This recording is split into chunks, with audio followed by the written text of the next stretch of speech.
और मेरी एक सरकार से रिक्वेस्ट है कि एक एचसीएस लेवल के क्लास 1 ऑफिसर को अगर एक पुलिस वाला अधिकारी है जो भी है वो अगर मारपीट कर रहा है, ये कोई तरीका है?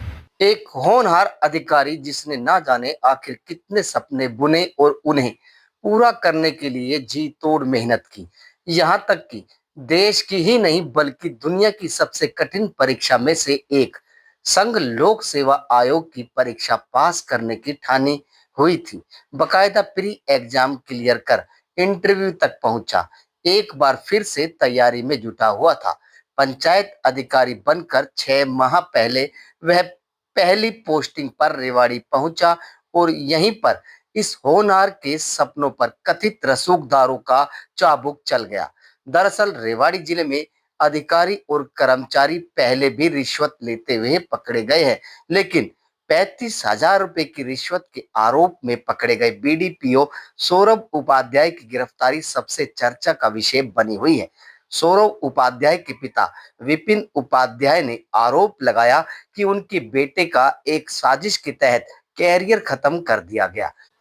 उनके बेटे का कसूर कुछ नहीं था, बस वह कुछ ऐसे लोगों की आंखों की किरकिरी बन चुका था जिन्हें उसकी ईमानदारी पसंद नहीं थी। उनके बेटे सौरभ ने ईओ की परीक्षा में देश भर में तीसरा स्थान प्राप्त किया था। उसका सपना आईएएस अधिकारी बनने का था। पिछले कुछ साल वह प्री एग्जाम के बाद इंटरव्यू तक भी पहुंचा, लेकिन किसी वजह से रह गया। इस बार भी उसने तैयारी के लिए 6 महीनों की छुट्टी लेनी थी, लेकिन इससे पहले ही उसे साजिश के तहत फंसा दिया गया। अब सबसे बड़ा सवाल यही उठता है कि आखिर 50 लाख रुपए के वो कौन से बिल थे जिसकी वजह से एक नौजवान अधिकारी को बलि का बकरा बना दिया गया। मेरा नाम विपिन उपाध्याय। उपाध्याय जी, आपका बेटा यहाँ वीडियो था कल, जिस तरीके से रेड हैंडेड की बात कही जा रही है, क्या कुछ कहेंगे आप न्यायपालिका में आए? तो मुझे इसके बारे में मैं तो क्या ही कह सकता हूँ, ये कमरे के अंदर क्या बात हुई है क्या नहीं हुई है। लेकिन जैसे मैं कल शाम को था तो मैं वहाँ पर मेरे बेटे ने मेरे को बताया गया कि भाई कुछ लोगों ने उसके साथ मारपीट भी करी, और वहाँ पर अंदर क्या हुआ कमरे में वो तो मुझे कुछ पता नहीं है जी। लेकिन ये है कि मेरा बेटा निर्दोष है, और मेरा बेटा जो है ऐसा नहीं है कि अभी 4-6 महीने के अंदर अगर वो कितना बड़ा ऐसा काम करता या क्या सीखता, अभी तो वो सिस्टम ही नहीं सीख पाया था जी। और अभी मतलब ये सुन के कल मैं दोपहर में मुझे पता लगा जी। तो ये चीज़ें अगर हो रही हैं तो अगर कोई लेने वाला है और देने वाला है, तो अगर लेने देने वाला जब तक दे रहा था तो तब तक तो उसको मतलब मज़ा आ रहा था जी। अब ये जब मेरा बेटा अब आईएएस की तैयारी करने के लिए जा रहा था, 6 महीने उसको पता 6 महीने की छुट्टी पे जा रहा है, तो क्या कल परसों में ही उसको बिल पास करवाने से फ़ोन कर रहा था बार बार। तो क्या आप मानते हैं कि बिल पास करवाने का दबाव बनाकर उसको जब उसने मना किया तो उसके खिलाफ ये षड्यंत्र रचा है? ये तो सारा मामला आप जाके पता करो ना, मैं क्या बता पाऊंगा आपको। आप पता करो ऑफिस में, वीडियो ऑफिस में पता करो, वो बताएंगे, वहाँ गांव के सरपंच बताएंगे मेरा बेटा किस तरीके से था। मेरा बेटा नॉट ओनली एचसीएस अलाइड में ही नहीं था, मेरा बेटा इससे पहले ईओ में 3rd रैंक थी उसकी ऑल इंडिया बेस पे जी। और मेरा बेटा यूपीएससी के भी इंटरव्यू तक भी पहुँचा हुआ है, अभी भी वो यूपीएससी की तैयारी कर रहा था, लेकिन ऑल ऑफ सडन उसकी एक सारा कैरियर चौपट कर दिया। ये ट्रैप है क्या है मुझे कुछ नहीं पता, बाकी अब तो कोर्ट में है। मुझे न्यायपालिका पे भरोसा है, जो होगा वो न्यायपालिका और भगवान करेगा, क्योंकि भगवान पे भरोसा है हमारे को। तो अब क्या इसमें इंसान से क्या उम्मीद कर सकता हूँ। कई 50 लाख रुपए की जिस तरह के विकास कार्य कराए हैं, तो उनकी भी जांच कराने की मांग करेंगे। किस तरह का क्या दबाव था आखिर?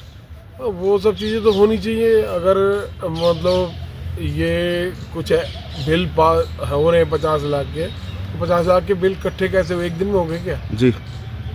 वो सब होनी चाहिए, इंक्वायरी होनी चाहिए, बिल्कुल जांच होनी चाहिए, बिल्कुल होनी चाहिए।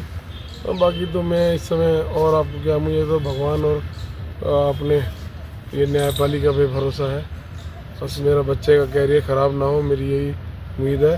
आप सहयोग दें और आप भी उसके जल्दी बाहर आने की प्रार्थना करें, मैं तो जाता हूँ। ये अपनी प्रिपरेशन के लिए जा रहे थे तो डीसी साहब से आपको बताया होगा, कब जा रहे थे, किस तरह की बात थी? देखो रोज के तो मेरी बात होती इतनी नहीं थी जी। बट 3-4 दिन मतलब 1-1.5 हफ्ता पहले वो ये मुझे बता रहा था कि मैं डीसी साहब से छुट्टी की शायद बात करके आया हूँ। और कल परसों या परले दिन मैंने उसे पूछा था कि भाई तूने छुट्टियों का क्या हुआ जब मैं ऑफिस से आया, तो उसने बोला कि छुट्टी मैं कल जाऊंगा और कल मैं डी साहब से बात करूँ, एप्लीकेशन दे के आऊँगा, क्योंकि 10-15 दिन तो उनको भी चाहिए किसी को एडिशनल चार्ज। ये लगातार जो चेयरमैन का जो उसने शिकायत की है, तो लगातार कहीं आपको बताया कि वो लगातार इस पर प्रेशर बना रहा है, कोई घर में कभी किसी से बात हुई हो? नहीं, वो ऐसा तो कोई बात नहीं हुई, पर वो 4-5 दिन से बहुत सुस्त था। वो मेरे से कभी इतनी टेंशन मेरे से कोई बात नहीं थी।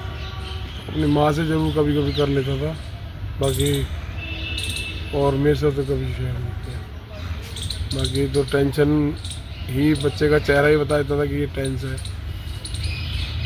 अब मेरी एक सरकार से रिक्वेस्ट है कि एक SCS लेवल के क्लास 1 ऑफिसर को अगर एक पुलिस वाला अधिकारी है जो भी है वो अगर मारपीट कर रहा है, ये कोई तरीका है ऑफिस में आकर के मारना पीटना? किस तरीके से मारा पीटा है और वहाँ पर कितनी भीड़ थी जो मैं भी देख रहा हूँ, ये क्या तरीका है? क्या इस तरीके से अभी पुलिस का अभी आपको कह रहे हैं कि पैसे जमा कराइए, उसके लिए जो रिकवरी के लिए आप पर दबाव बना रहे हैं?